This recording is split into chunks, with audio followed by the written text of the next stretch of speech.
আসসালামু আলাইকুম রহমতুল্লাহ। প্রিয় দর্শক, আপনারা সকলে কেমন আছেন? আশা করি ভালো আছেন। দেশ কিংবা প্রবাসের সকল ব্যাংক গ্রাহকদের জন্য একটি মহা গুরুত্বপূর্ণ নিউজ নিয়ে আজকে আপনাদের মাঝে হাজির হয়েছি।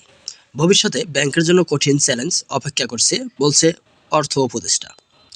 প্রিয় দর্শক, আপনারা যদি আমাদের চ্যানেলটিতে একেবারে নতুন হয়ে থাকেন তাহলে অবশ্যই চ্যানেলটিতে সাবস্ক্রাইব করে বেল বাটন অন করে রাখবেন, আর লাইক কমেন্ট শেয়ার করে আমাদেরকে জানিয়ে যাবেন আপনাদের মূল্যবান কথাটি।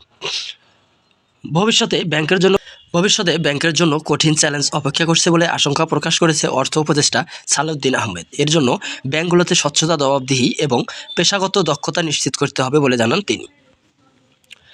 সোমবার ফেব্রুয়ারি রাজধানীর পূর্বাঞ্চলের সোনালী ব্যাংকের বার্ষিক সম্মেলনে এসব কথা বলেন তিনি। এ সময় অর্থ উপদেষ্টা সালেউদ্দিন আহমেদ ব্যাংকের জন্য ভবিষ্যতে আরও কঠিন চ্যালেঞ্জ অপেক্ষা করছে।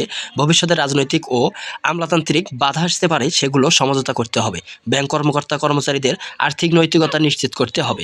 জানা গেছে, রাষ্ট্রায়ত্ত সোনালী ব্যাংক ২ কোটি গ্রাহকের আমানত রয়েছে ১,৭৯,৮৭৮ কোটি টাকা, যার বিপরীতে তাদের ঋণ ১,০৪,৭২৩ কোটি টাকা। বর্তমানে সোনালী ব্যাংকের খেলাপি ঋণ ১৫.৩৪%। তবে আগামী বছরে তা এক অঙ্কের ঘরে নিয়ে আসা হবে বলে সম্মেলনে জানানো হয়।